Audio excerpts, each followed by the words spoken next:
اور تمہارے پروردگار نے ارشاد فرمایا ہے کہ اس کے سوا کسی کی عبادت نہ کرو اور ماں باپ کے ساتھ بھلائی کرتے رہو.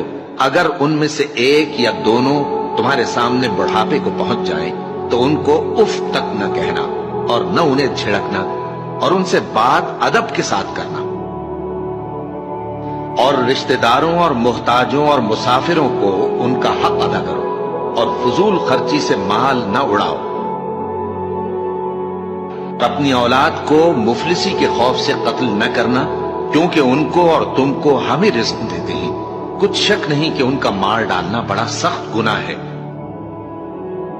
اور زنا کے پاس بھی نہ جانا کہ وہ بے حیائی ہے اور بری راہ ہے. اور جس جاندار کا مارنا اللہ نے حرام کیا ہے اسے قتل نہ کرنا مگر جائز طور پر یعنی بفتوائے شریعت. اور جو شخص ظلم سے قتل کیا جائے ہم نے اس کے وارث کو اختیار دیا ہے کہ ظالم قاتل سے بدلہ لے تو اس کو چاہیے کہ قتل کے قصاص میں زیادتی نہ کرے کہ وہ منصور و فتح یاب ہے.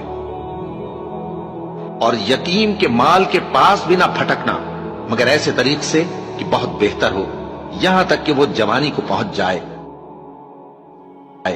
اور عہد کو پورا کرو کہ عہد کے بارے میں ضرور پرسش ہوگی. اور اے بندے جس چیز کا تجھے علم نہیں اس کے پیچھے نہ پڑ کہ کان اور آنکھ اور دل ان سب اعضاء کے بارے میں ضرور باس پرس ہوگی. اور زمین پر اکڑ کر اور تن کر مت چل کہ تو زمین کو پھاڑ تو نہیں ڈالے گا اور نہ لمبا ہو کر پہاڑوں کی چوٹی تک پہنچ جائے گا.